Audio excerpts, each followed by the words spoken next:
जमीला, यहाँ से सफाई करके ना मेरे कपड़े देख लेना, कब से बाहर रखे हुए तुमने अभी तक धोए ही नहीं है।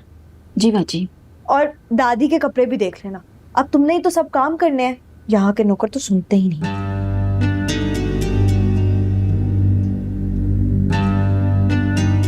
ताजियत के लिए लोग आ रहे हैं, पूरा घर का निजाम दरम बरम हो गया।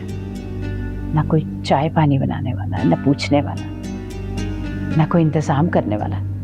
जमीला, जाकर किचन देखो, ये सफाई बाद में कर लेना। जी अच्छा।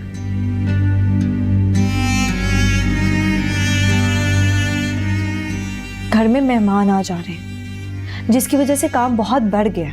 मेहमान भी ताज़ियत के लिए आते हैं तो घंटों बैठे रहते हैं। जमीला बेचारी सारा दिन घर का काम करती रहती है, अब वो क्या क्या करे, थक जाती है।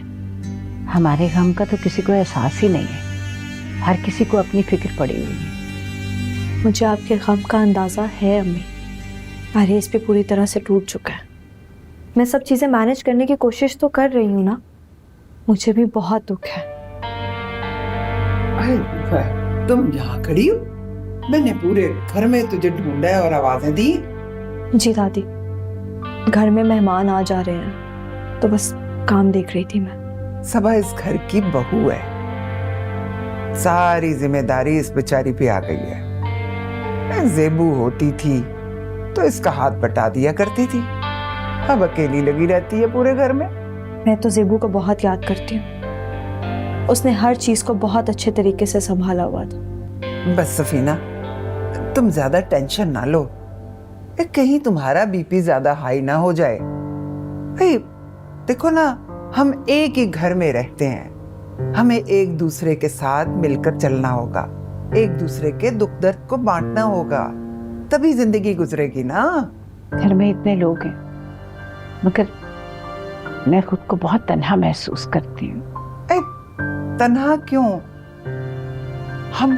हम सब हैं ना तुम्हारे साथ। घर में छोटी मोटी लड़ाई झगड़े गलतफहमियां तो हो जाया करती हैं ना, तो इसका ये मतलब तो नहीं है ना कि सारे घर वाले एक दूसरे से बेजार फिरे हैं। टेंशन ना लो, हम सब तुम्हारे साथ हैं, ठीक है ना? जी ठीक कह रही हैं आप। मैं भी तो यही कह रही हूँ, मैं सारे काम देख लूंगी। मेहमान भी तो अभी तक ताज़ियत के लिए आ रहे हैं ना। मैं किचन से होके आती हूँ। मेरा फवाद बहुत अच्छा था, बहुत खुश मिजाज, लोग बहुत याद करते हैं उसे। लोगों को यकीन नहीं आ रहा कि वो अब हमारे दरमियान नहीं रहा।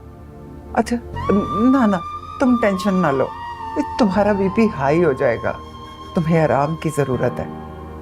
आओ आओ बैठो, यहाँ इधर बैठो, आओ।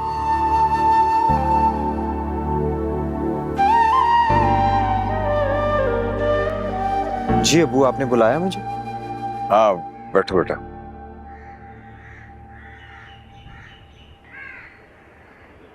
बेटा ऐसा करो कि तुम अपनी माँ को सिकंदर के घर ले जाओ, वो ज़ेबो से मिलना चाहती है। ठीक है अबू, मैं उनको ले जाता हूँ। तुम्हारी माँ गहरे सदमे से गुजर रही है, कोई ऐसी वैसी बात हो जिससे उन्हें मजीद दुख और रंज हो।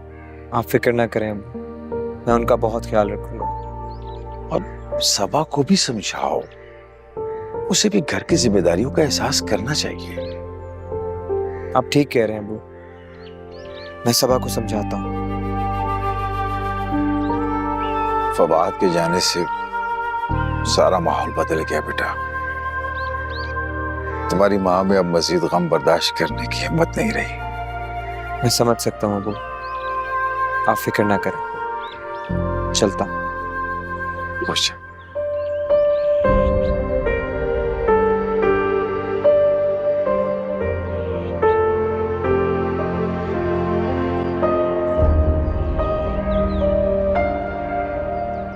बेटा हालात को समझने की कोशिश करो, इस सब घर वाले अभी सदमे में हैं और जाहिर है कि आरेज भी अपने वालिदैन की हमदर्दी करेगा ना।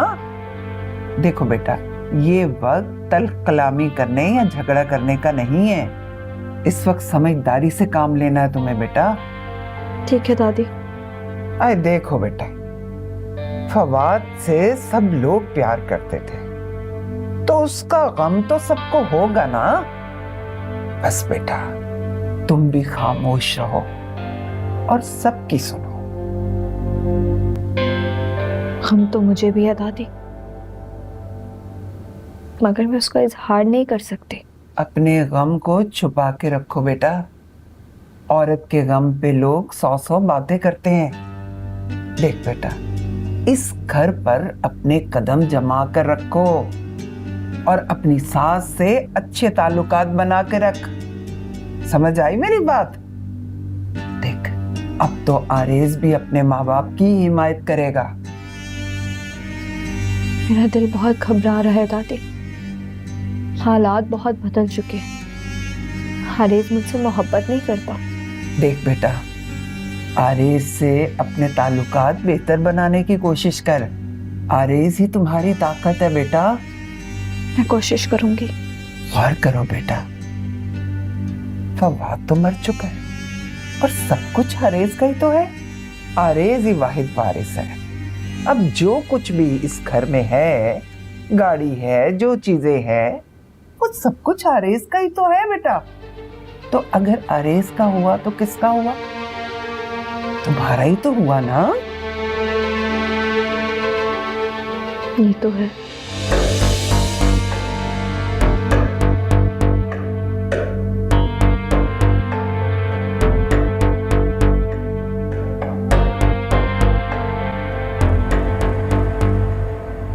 अम्मी आप तैयार हैं? हाँ हाँ मैं तैयार हूँ, चलो। चले फिर, आज चलते हैं। अच्छा सुनो, रास्ते में ना मार्केट में गाड़ी रोक लेना। ठीक है। ओके चलो।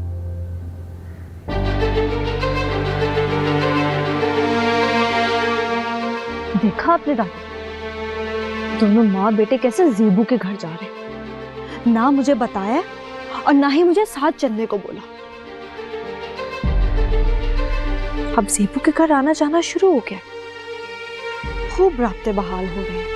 हैरानी की बात है बेटा, जब फवाद ने तलाक दे दी थी तो फिर इनको भी क्या जरूरत है जाके उनसे मिलने की और उनके यहाँ जाने की? आरेज कैसे अपनी अम्मा के साथ चला गया।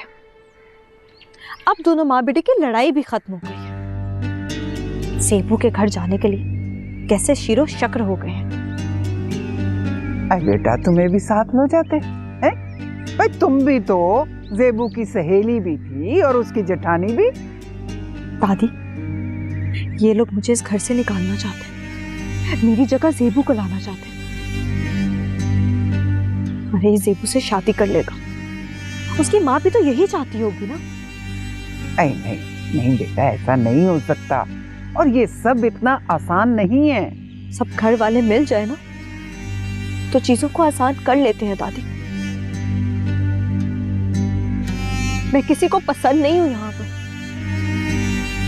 सब लोग सिर्फ ज़ेबू की ही परवाह करते हैं, उसी की ही फिक्र करते हैं।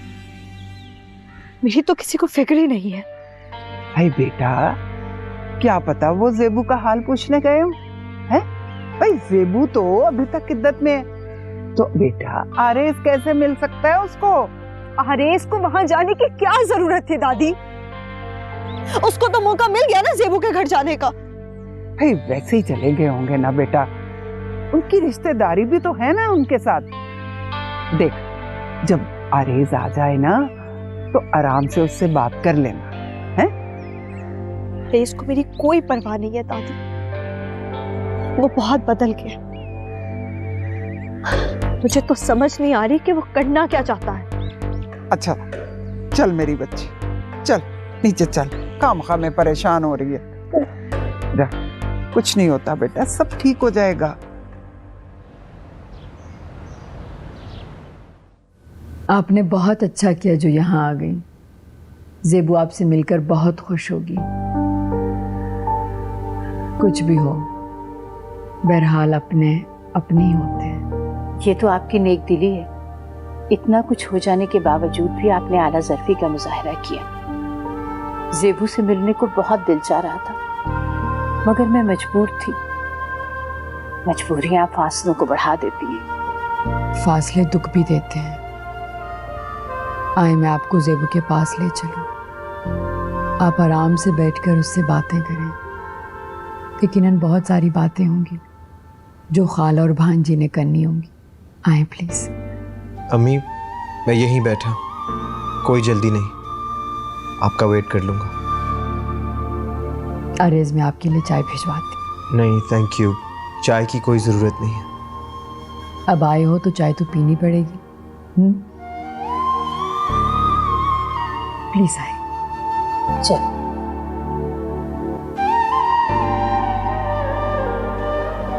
फवाद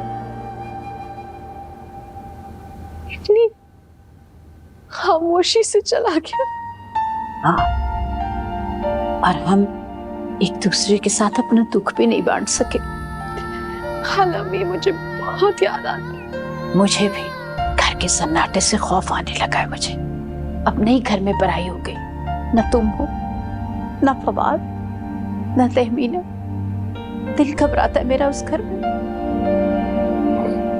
आरेज आपका ख्याल नहीं रखता, और सबा उसकी मौजूदगी के बावजूद भी। हारिस की शादी तो हमें रास ही नहीं आई। क्या बताऊं मैं तुम्हें। क्या आरेज और सबा खुश नहीं है?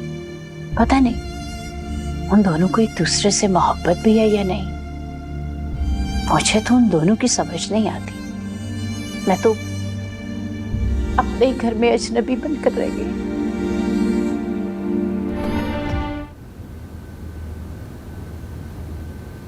अभी तक ये लोग वापस नहीं आए हैं। मैं आरेज को कब से फोन करी और मेरा फोन तक नहीं उठा रहा।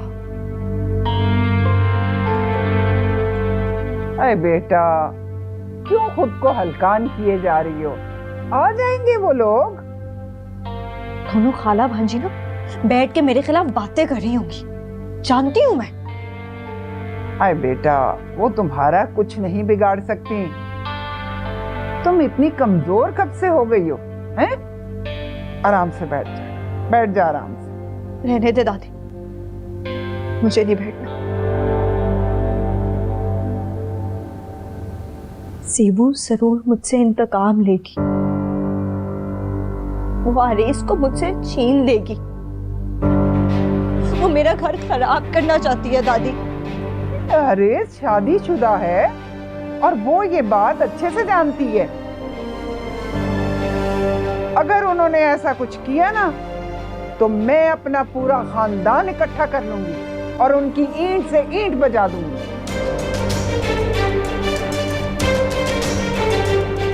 समझा क्या हुआ इन्होंने मुझे?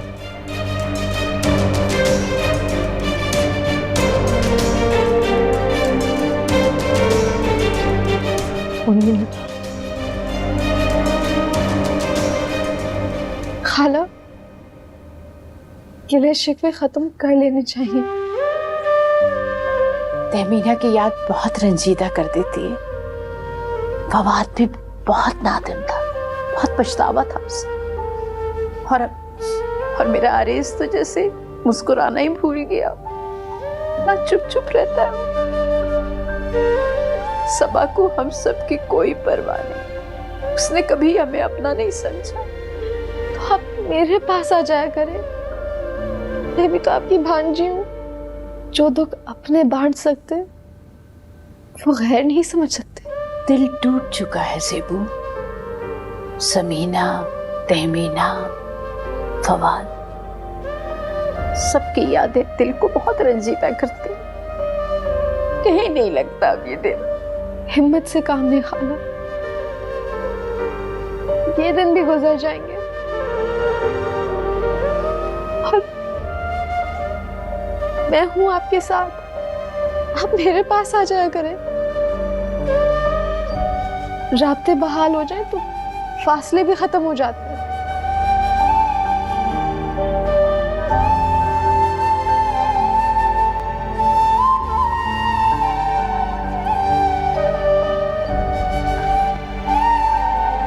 मैंने सोचा अब खाला और भांजी को डिस्टर्ब ना किया जाए।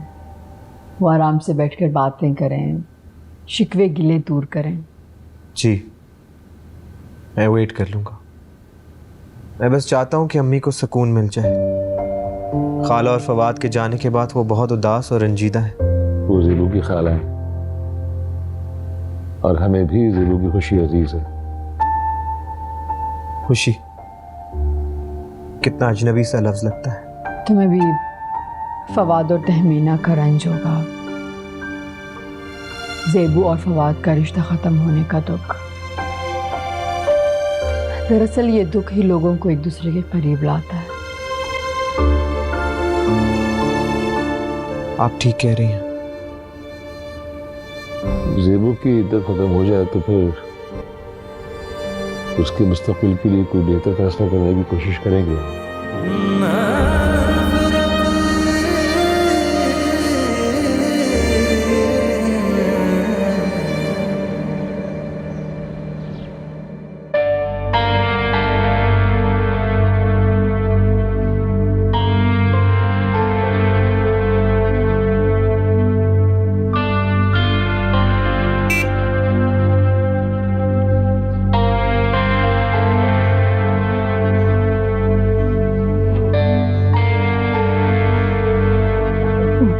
कौवा, बहुत देर लगा दी आज तो तुम्हें आते हुए। हाँ, बहुत दिनों बाद मिली है ना मेरे ज़ेबू से। इतनी खुशी हुई ज़ेबू से मिलके, बातों में वक्त का पता ही नहीं चला।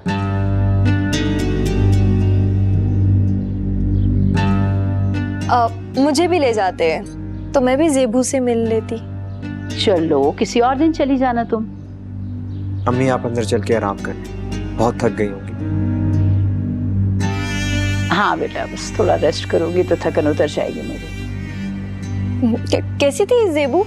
ठीक थी, खुश थी, बहुत मोहब्बत से मिली है मुझसे, और उससे मिलकर दिल के बोझ हल्का हो गया मेरा। फवाद को याद कर रही होगी। जाहिर है, यादें तो दिल में होती है ना, और यादों पे किसी इंसान का इख्तियार नहीं होता।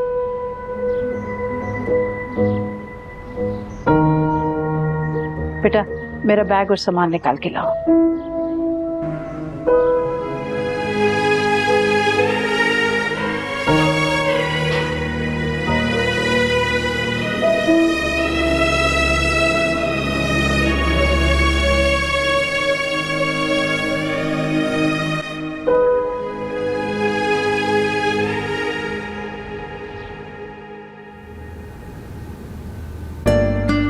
ज़ेबू इतने प्यार से मिली, इतनी देर तक हम बातें करते रहे, वक्त गुजरने का पता ही नहीं चला।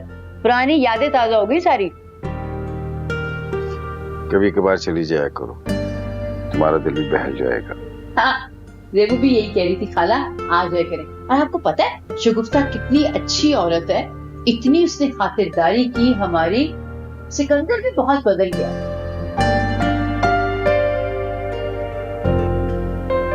जब से ज़ेबो यहाँ से गई है सब कुछ बदल चुका है। जब वो यहाँ थी तो हर तरफ बहार थी, रौनक थी, खुशियां थी। ठीक कह रहे हैं। सबा ने तो अभी तक इस घर को अपनाया ही नहीं, हमें गैर ही समझ रही है। क्या कह सकते हैं हम, आरिस की पसंद है।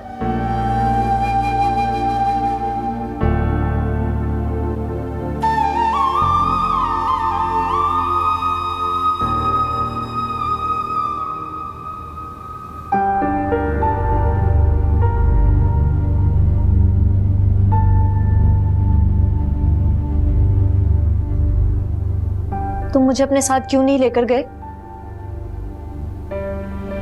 इस बात का जवाब तुम अच्छी तरह जानती हो, और तुम तो ज़ेबू की दुश्मन थी, अब उससे क्यों मिलना चाहती?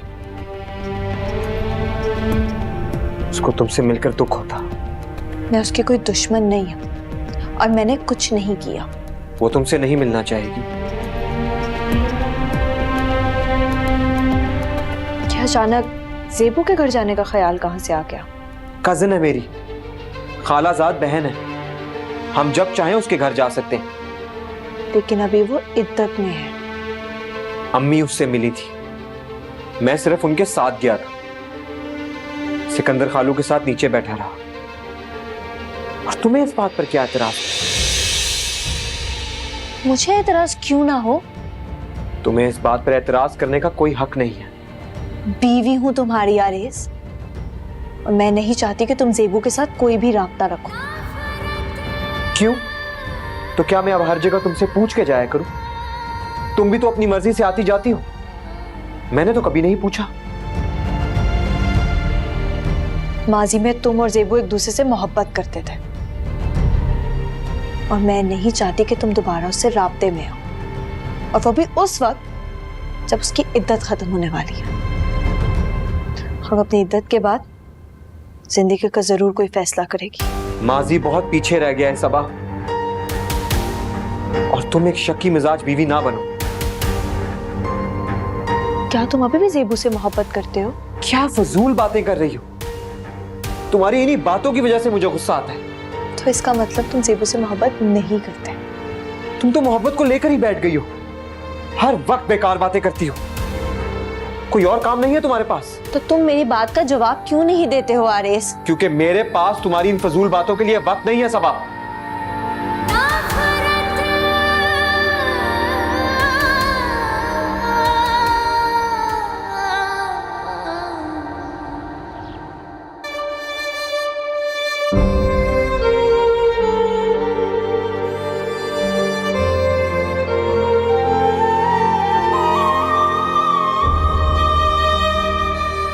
ये फूल इस बात की अलामत है कि खिज़ां के बाद बहार ज़रूर आती है।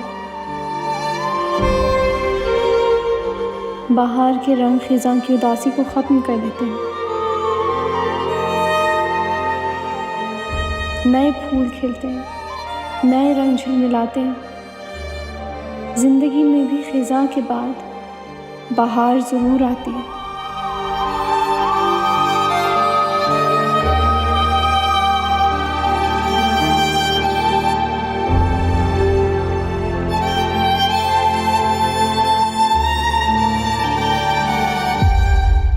वैसे जेबू ने अपने बारे में क्या सोचा? सोचना क्या, अपने बाप के ऑफिस जाएगी, बिजनेस संभालेगी। भाई उसका बाप तो उसकी इद्दत पूरी होने पर दूसरी शादी कर ही देगा, कोई ना कोई मुनासिब रिश्ता ढूंढ लेगा। वो ऐसे तो नहीं बिठा के रखेगा। और मैं तो बहुत खुश हूँ, अच्छा है उस बेचारी का घर भी आबाद हो जाएगा। इसका फैसला तो बाद में ही होगा। जेबू ने तो खुद को संभाल लिया, वो तो बेचारा फवाद ही था जो संभल ना सका। वो जेबू से मोहब्बत जो करता था, मुझे तो लगता है कि जेबू ने फवाद से कभी मोहब्बत ही नहीं की, वरना तो वो अभी तक सदमे में ही होती। वो अभी तक सदमे में ही है। सदमे से निकलने में थोड़ा वक्त तो लगता है। वैसे जेबू अपनी सौतेली अम्मा के साथ बहुत खुश है। अम्मा, मुझे तो यूं लगता है कि उसने आपकी जगह भी उनको दे दी है। शुगुफ्ता अच्छी औरत है, जेबू का बहुत ख्याल रखती है, और अच्छे लोग अपनी जगह खुद बना लेते हैं। हाँ भाई, अब उसको वहाँ रहना जो है बना के तो रखनी पड़ेगी। यहाँ फवाद ने उसको तलाक दे दी थी और किसी ने कोई पूछा ही नहीं, कोई बात ही नहीं की। हाय सफीना, तलाक का बहुत बड़ा सदमा होता है। क्या आप दोबारा जेबू से मिलने जाएंगी? हाँ, कहा तो है उसने कि खाला आती जाती रहिएगा। हाँ, आती जाती रहिएगा। अरे भाई, उसने तो खलाकन कह दिया होगा। अब रोज रोज कहीं जाना अच्छा तो नहीं लगता ना, ये मुनासिब नहीं लगता। रोज रोज कौन जा सकता है? हाँ, कभी कभी जरूर जाऊंगी। आखिर जेबू मेरी भांजी है, मैंने पाला पोसा है उसे। क्या जेबू यहाँ आएगी? मालूम नहीं, उसका दिल चाहे तो वो आ सकती है। भाई, जिस घर में उसको तलाक मिली हो, उस घर में आना क्या उसका अच्छा लगता है? ठीक कह रही है दादी।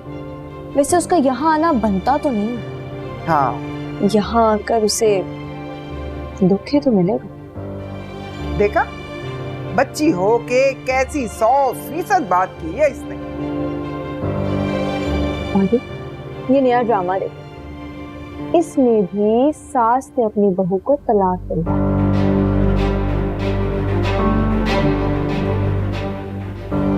हाँ, यही लगा, यही लगा। लो तुम भी सफीना।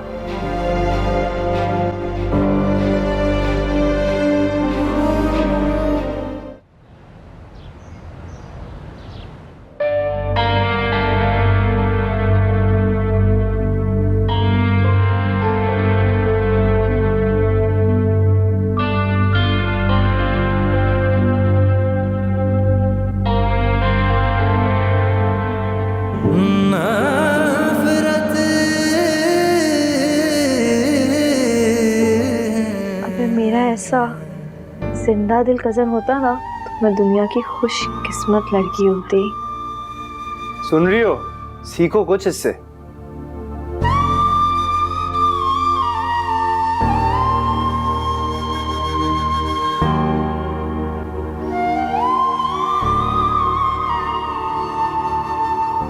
सबा, तुम यहाँ पर क्या कर रही हो? कुछ भी नहीं, बस देखने आई थी कि जमीला ने इस कमरे की सफाई की है या नहीं। कितना बंद रहता है ये कमरा। तुम्हें इस कमरे की सफाई का ख्याल कैसे आ गया? बस गुजर रही थी, दरवाजा बंद देखा तो अंदर आ गई।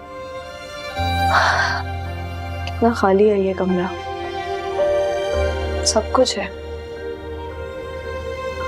मगर घर तो इंसानों से बनता है। जमीला आएगी, मैं खुद सफाई करवा लूंगी इस कमरे की। तुम बाहर जाओ।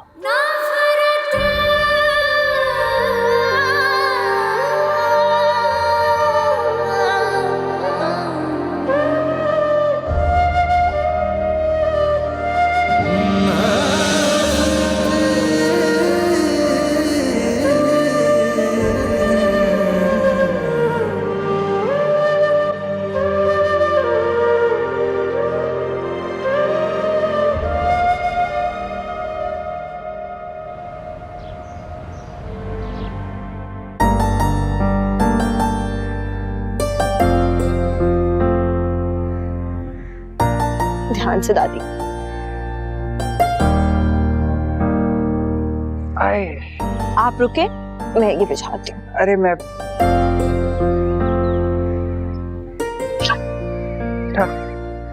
यहाँ से पकड़।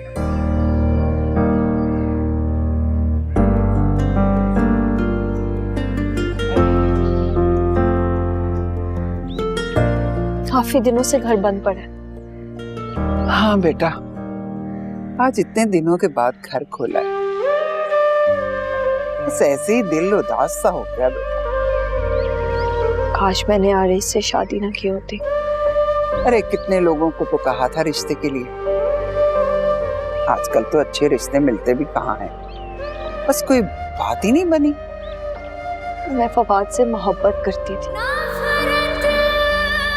लेकिन ज़ेबू की वजह से वो मेरा ना हो सका। फिर मैंने आरिस से शादी कर ली, लेकिन आरिस को भी मुझसे मोहब्बत ना हो सकी, वो भी ज़ेबू की वजह से। देखो बेटा, तुमने अपना घर बनाना है और ज़ेबू तो खुद अपना घर उजाड़ बैठी है। मुझे तो लगता है कि ज़ेबू ने ही कुछ ऐसा किया होगा जो फवाद ने उसको तलाक दे दी। दादी, मैं आरिस को ज़ेबू से कैसे दूर रखूं? मैं उसे कैसे रोकूं? भाई मैं तो कहती हूँ कि किसी दिन हम उसके घर चले जाएंगे और जाकर ज़ेबू से बात करेंगे। भाई खुद तो अपना घर उजाड़ बैठी है, तो तुम्हारा घर क्यों उजाड़ रही है वो? हाँ, और ज़ेबू का बाप इतना बेवकूफ नहीं है कि दोबारा अपनी बेटी की शादी इनके खानदान में कर दे। ऐ कुछ तो गैरत होगी ना उसमें। दादी, मैं ऐसा क्या करूं कि आरिस के दिल से ज़ेबू का ख्याल निकल जाए, उससे मोहब्बत करना छोड़ दे। बेटा ये तुम्हारा वहम भी तो हो सकता है ना। अच्छा, इस बारे में हम बाद में बात कर लेंगे, मगर ज़ेबू और आरेज की शादी हम कभी नहीं होने देंगे। चल बेटा, तू भी उठ के आराम कर।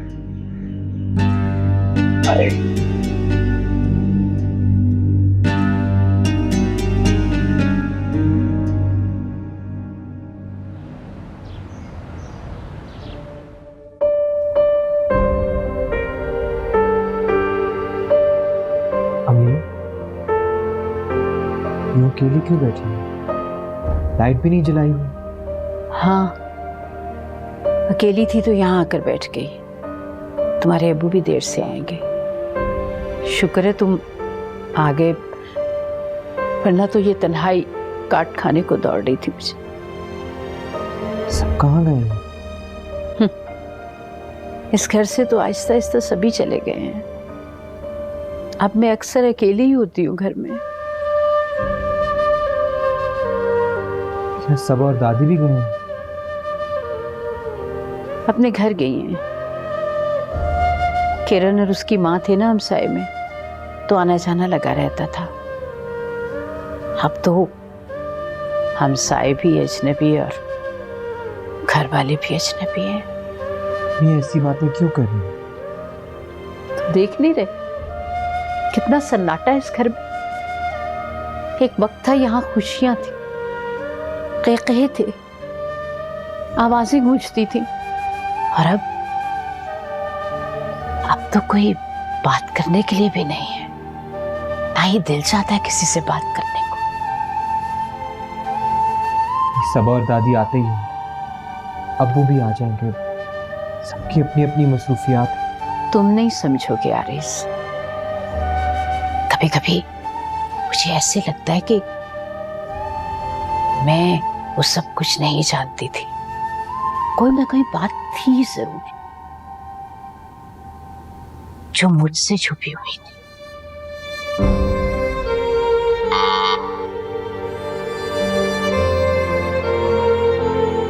दरवाजे पे देख के आता हूँ, मुझे लगता है सब और दादी आ गए।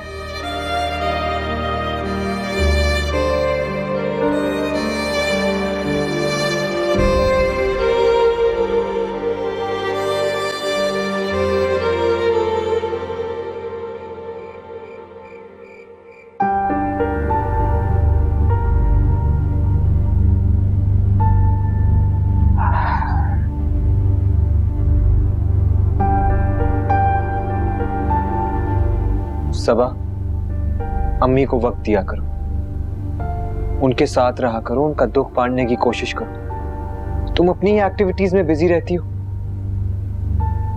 मैं हर वक्त घर में ही होती।